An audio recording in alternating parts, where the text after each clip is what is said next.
This is Nick Redding, and you're listening to PreserveCast, a podcast with a worldwide listenership that explores the broad world of preservation from every angle, from drones to mudlarking and everything in between. Now, let's get preserving. In 2021, 158 years after the first Juneteenth, the celebration became a federal holiday, changing the understanding and awareness of Juneteenth for millions of Americans.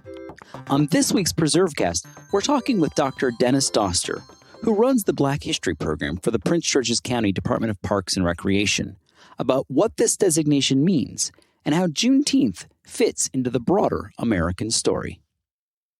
This is Nick Redding. You're listening to PreserveCast. Today, we're excited to be joined by Dennis Doster, who is the Black History Program Manager at the Department of Parks and Recreation in Prince George's County, Maryland.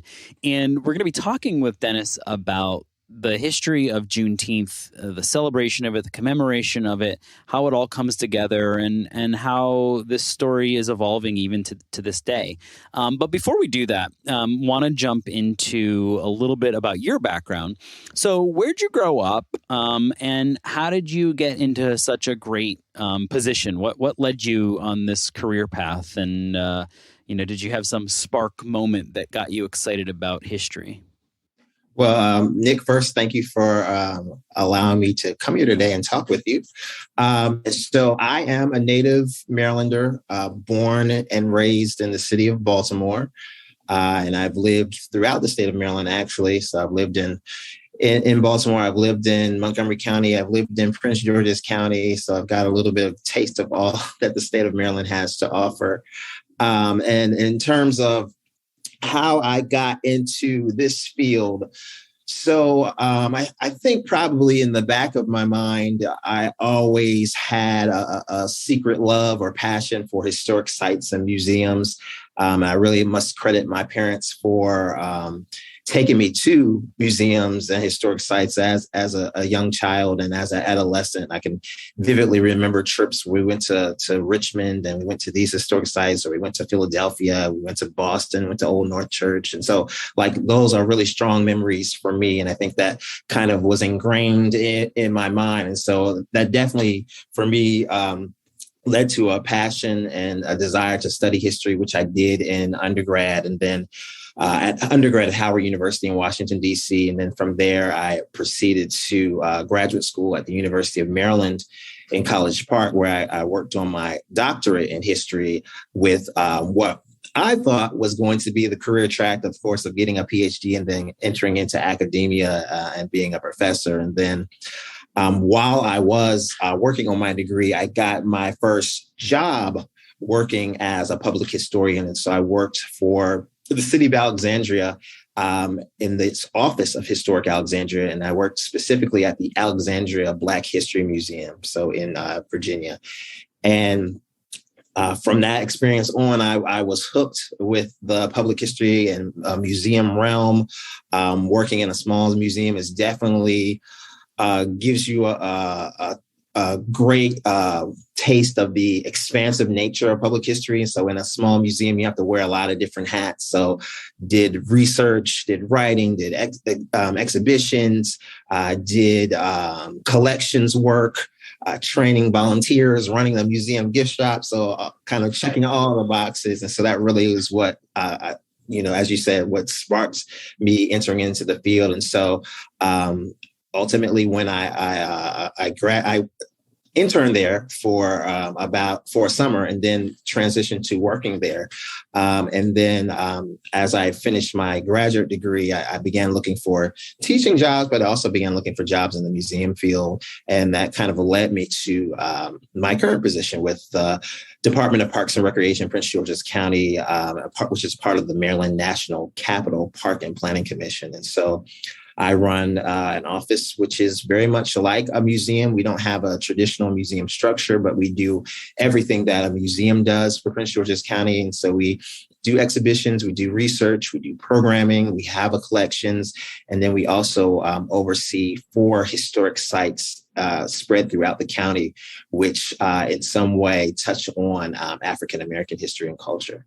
It's a fascinating kind of line of work. How big is your staff and how long have you been there? So I have been here for about 6.5 years.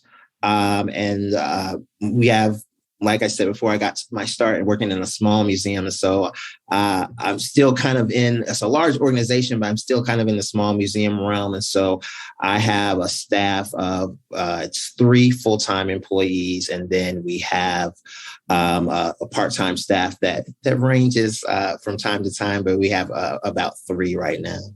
And for people who are listening, we have a lot of listeners around the country, around the world for that matter. Tell us where Prince George's County is and what Prince George's County, what is it like? Where is it located and what kind of a community is it? How would you describe it? So Prince George's County it has a very interesting history. I'll say it real briefly. So Prince George's County borders Washington, D.C. So it is very much culturally and economically tied to the nation's capital, and definitely a lot of federal government workers live in Prince George's County. And so during the era of slavery, the majority of the population in Prince George's County was Black, and the majority of those individuals were enslaved. So during that time period, Prince George's County did have a Black majority.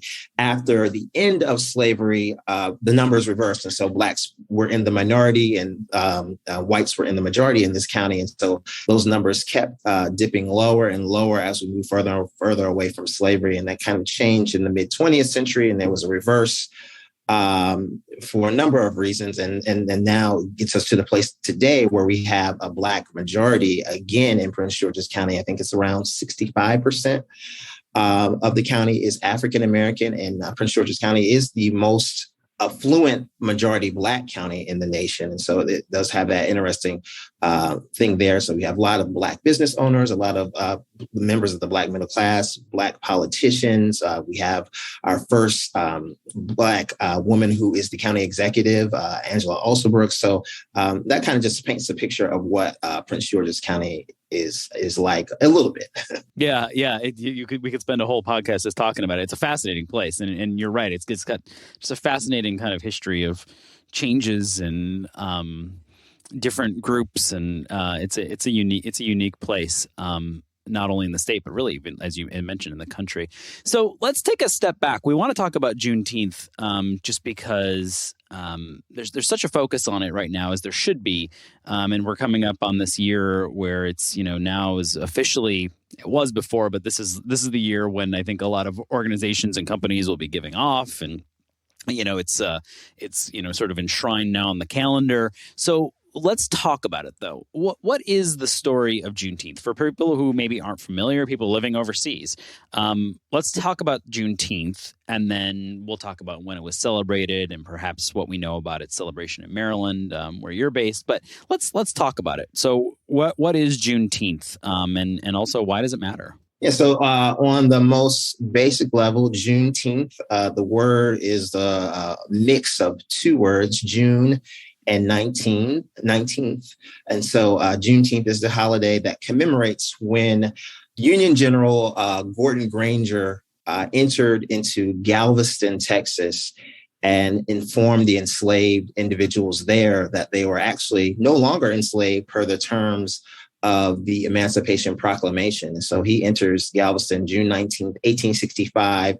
And actually, the Emancipation Proclamation had actually been in effect by that time for over 2 years, because the Emancipation Proclamation had gone into effect January 1st, 1863. So kind of on the most basic level, that's what Juneteenth is. And so that is considered the first Juneteenth. And that's when African Americans in Texas, and in that part of Texas, and then of course it spread in other areas of Texas, began celebrating that date as the time period when African Americans were finally free from enslavement, and were able to, at least hopefully, they were aspiring to enjoy all of the rights of citizenship that others enjoyed in the United States. And of course, we know that that's been a long and ongoing struggle, and something that we're still encountering and facing today. But that kind of was the beginning of Juneteenth.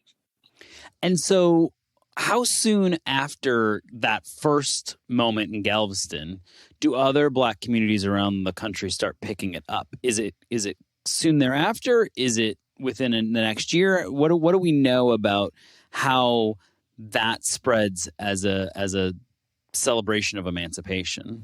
Yeah, no, I just important. I'm glad you asked that question, and such an important question. I always want to emphasize to people that when we talk about Juneteenth, and particularly in those early days, we're talking about specifically a celebration that takes place in Texas, but it's a part of a broader category of celebrations that we call emancipation celebrations. And so even today, as we talk about the national holiday, and we talk about, a lot of times we talk about the history of General Granger and coming into Texas, it's so important to put it in the context of, this was just one example of a much broader category of celebrations that were known as Emancipation Day celebrations. And so the Emancipation Day celebrations began, as early as, we have records, of course, in 1862, and African-American community in Washington, D.C. was celebrating emancipation because in April of 1862, there was the outlawing of slavery within the District of Columbia. And then we have, a number of other dates and times where these types of celebrations occur. And so, for example, April of 1865 is when the Union Army enters into Richmond, and then soon after the Civil War ends. And so for years afterwards, African Americans in Richmond celebrated Emancipation Day in April every year. So a lot of examples of that. And probably the vast majority of emancipation celebrations fall within two times of the year. Either they're in January or they're in September. And both of those dates correspond with events around the Emancipation Proclamation. So January 1st, 1863 being when the Emancipation Proclamation went into effect, and September being when it was actually drafted and released. And so those being kind of the more popular dates that we see where we have these emancipation celebrations. And then, of course, in Maryland, I can't not say that Maryland, we have November 1st being an important date of emancipation celebrations, because November 4th, 1864 was when the state constitution, the new state constitution in the state of Maryland was passed, which abolished slavery. So because Maryland was a border state and because Maryland did not secede during the Civil War, African Americans enslaved in Maryland were not subject to the provisions of the Emancipation Proclamation. And so it's not until the new state constitution, which explicitly abolishes slavery, that slavery ends in the state of Maryland. And of course, all of this is prior to the 13th Amendment, which officially abolishes slavery, except for in cases of punishment. So that happens in December of 1865. So I feel like in some ways, me even having to ask the question, tell us about Juneteenth, how does it work, that there is so much confusion about it, suggests that there's this disconnect between white America and Black America, right? Like celebrating this being this big thing. And now people are being like, wow, what is Juneteenth, right? Like we're just even asking this question. What happened? Is there a sense for what happened? Like the celebration of emancipating 4.5 million enslaved people, to me, seems like it should be something that everybody celebrated. But it seems like there was a divergence after the war where that became a Black holiday, and like white America hasn't even like recognized it until almost this moment. Do you see what I'm saying? Like, and I wonder what happened there. Is there a sense for, and was this something that continued to be celebrated, or did it kind of drop off and pick back up, or has it been sort of a mainstay on the Black calendar since the 1860s? Mm-hmm. No, I mean, definitely, as you put it, and I think is very appropriately put that way, asked, was this a Black holiday? And the short answer is yes. For the longest time, it was just a Black holiday because the majority of these emancipation celebrations were happening where? In the South, where people had been formerly enslaved. And so the majority in that society, the white majority in those society, or the whites in dominance in the society, were weren't happy about emancipation overwhelmingly. They were the ones who were fighting in the Confederacy to continue this system, or at least continue for the right to practice this system of enslavement. And so it very much was something that was concentrated within the Black community and was for the Black community. And so Juneteenth and all of these other Emancipation Day celebrations were about the Black community coming together and celebrating kind of where they had come from, celebrating family and culture, but also a lot of them had political components as well. And so they're thinking about, what do we do now? How do we go to that next step in order to secure the full rights of citizenship? As of course, there was a whole nother kind of war to be fought after the Civil War in order to get those rights. And so definitely, I think that is, part of the reason why so many people outside the Black community were not aware. And to the other part of your statement about kind of the ebbs and flows of Juneteenth and all of these other emancipation celebrations, there were inevitably there were these kind of ebbs and flows in terms of who celebrated it and when they were celebrated. I think the case of Juneteenth and in Texas is probably a case of where you have a more consistent celebration of that. Whereas if you look at probably at some other communities and look at these emancipation celebrations, we see more of a decline. And so there's a variety of reasons that we probably could point to for that. So as we move, decades from the end of slavery into the early 1900s, of course, we have those who were actually formerly enslaved, those who had that personal connection to slavery dying off. And so that results in some drop off. We have more movement of African Americans and movement of African Americans out the South. And so that also probably is another reason that we can point to kind of the ebbs and flows. And then definitely as we look in the South, we see the advancement of Jim Crow from the 1890s into the early 1900s. And so more and more official legislation being passed to curtail the rights of African Americans. And part of that is curtailing their access to public spaces. And so whereas you might have seen previously a large parade, for example, in Richmond in April, I think there's a famous picture of African Americans marching down Broad Street. Like you might not see that, a decade afterwards because of all these laws that are being passed to restrict African American rights.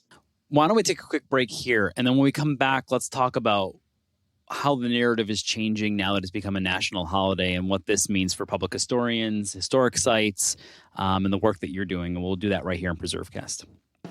Historic preservation can't happen without skilled tradespeople to perform the work. And there's a critical need right now for those tradespeople. The Campaign for Historic Trades, powered by Preservation Maryland, is working to meet that need by strengthening apprenticeship opportunities within historic trades. In partnership with the National Park Service's Historic Preservation Training Center and Conservation Legacy, the campaign is currently recruiting for NPS Traditional Trades Apprenticeship Program, or TTAP. TTAP's an intensive 20-week apprenticeship that provides young adults the chance to learn historic trade skills while working on America's most iconic historic sites. Multiple positions are open for the 2022 season at national parks across the country. Visit historictrades.org for more information on TTAP and how to apply today. This is Nick Redding. You're listening to PreserveCast. We're joined by Dennis Doster, who is the Black History Program Manager at the Department of Parks and Recreation in Prince George's County, Maryland. We've been having a really great conversation and just eye-opening about Juneteenth, the history of it, the ebbs and flows of it, how it was celebrated, and the importance of it to all Americans. So, within the past year now, I guess, year and a half, it has become an actual national holiday. It's on the calendar. How do you think that that's going to, nobody really knows, but I'm just curious, how do you think that will change the perception of this? Will this become, and does this help sort of cement the celebration? Where do you think that this goes? Given as somebody who thinks about this a lot and does programs around it, how do you think it becoming a national holiday will change the conversation around it? It will greatly change it and make more people aware, more people want to participate. And we've already seen that. So I have had, during my tenure here, had the opportunity to chair the Juneteenth festival for Prince George's County. And so even during that time, my time here, so the past about 6.5 years, I've seen increased interest. So even before kind of this pandemic, and then definitely as we got into the pandemic and with the events of 2020, particularly George Floyd, and there kind of being more interest and eyes on race and how it operates in our society and social justice and racial equity, more and more people want to know more about African-American history and African-American culture. And that was across races. So more African-Americans wanting to know more about their community, and others, other races wanting to know as well. And so we've already seen that interest prior to it becoming a federal holiday. And then once it became the federal holiday last year, they just kind of took it to a whole new level of interest, with the people reaching out to us in my office and seeing what are you all doing? We're planning to do this. Can we partner with you? And so all of those questions and all that energy and interest, we've seen it. And so last year past 2 years. So 2 years ago, we were virtual. Last year, we were hybrid. This year will be our first year kind of opening back up to the real full festival that we usually have. And so likewise, I think throughout the country, other organizations and sites and people who do Juneteenth or are starting to do Juneteenth will just experience even more interest, because we're all coming out of this pandemic and hoping to be able to do these types of events where we can connect with people, not just virtually, but face to face and in person. So what do you have planned? I mean, I think people will be interested. Here we have this really important African-American community outside of Washington, D.C., in Prince George's County. What is Prince George's County going to be doing, and what is the history side of this look like for 2022? So we will be doing our annual festival. So this festival will be in its 17th year, actually. So we've been doing this for a while. And pretty much what you expect when you hear the word festival, you'll see it. So there'll be a main stage with performers. We're working on finalizing our lineup for that now. And then we'll have, of course, food vendors, merchandise vendors, and exhibitors. But within all of that, the great thing about it as it relates to what Juneteenth is and what Juneteenth is about is that we'll be celebrating African-American history and culture. So in the performers that we have, the type of music will be music that links back to African-American culture. We'll be highlighting it through our merchandise vendors, Black businesses, local businesses. And so that's another way we're connecting to kind of the story and I guess the intentions behind Juneteenth. And then, of course, for us, because we're kind of organizing this as my Office of Black History Program, but then also working with our colleagues here in the department, our colleagues in the Arts and Cultural Heritage Division, and our colleagues in the Natural and Historic Resources Division, will be highlighting Black history in a number of ways that probably other organizations might not have the capability to do. And so we'll have, live interpretation available for people to engage with. We have a kind of a rendering of a cabin of an enslaved African-American that people will be able to experience and learn about what life was like for the enslaved. We have our colleagues that work in our archaeology program who will be out and showing people about the importance of archaeological work and uncovering African-American history within our department. We have a whole host of historic sites which are doing a lot of new and important work on inclusive interpretation, highlighting those stories that have been ignored previously, which have been the stories of the enslaved African-American population. And so we'll have representatives from those sites who will be out kind of sharing that work with people who come to the celebrations. So from our Marietta House Museum, our Montpelier Mansion, our Darnell Chance House Museum, our Surratt House Museum, all of those sites. And so there will be this heavy history component so that we're having fun, we're having good food, we're celebrating with music, but we're also giving that strong educational component as well. And I'm curious, you caught my attention with the cabin. What is the cabin and how does that that interpretive tool work? Is it an actual cabin or? It's an actual cabin wood structure, and we've used it for years. And so, and actually we're reworking it again to kind of expand how we use it. But it generally is something that people find fascinating to kind of look at and kind of learn about what life was like for the enslaved on plantations. And so we're just kind of using that, but kind of also ramping it up a bit to even expand how we use that as an interpretive and educational tool. And if people want to learn more, we'll put a link in the show notes to the website for your department. And so everybody can kind of find out more and link to all the information about the Juneteenth celebration in Prince George's County. I'm curious, before you go, probably the most challenging question we ask of anyone. It doesn't have to be Prince George's. Maybe that'll make it easier. Do you have a favorite historic place or site? Oh, it's asking me to pick a favorite child. I'm thinking about it. I'll name two if I can. Take the liberty of two that come to mind.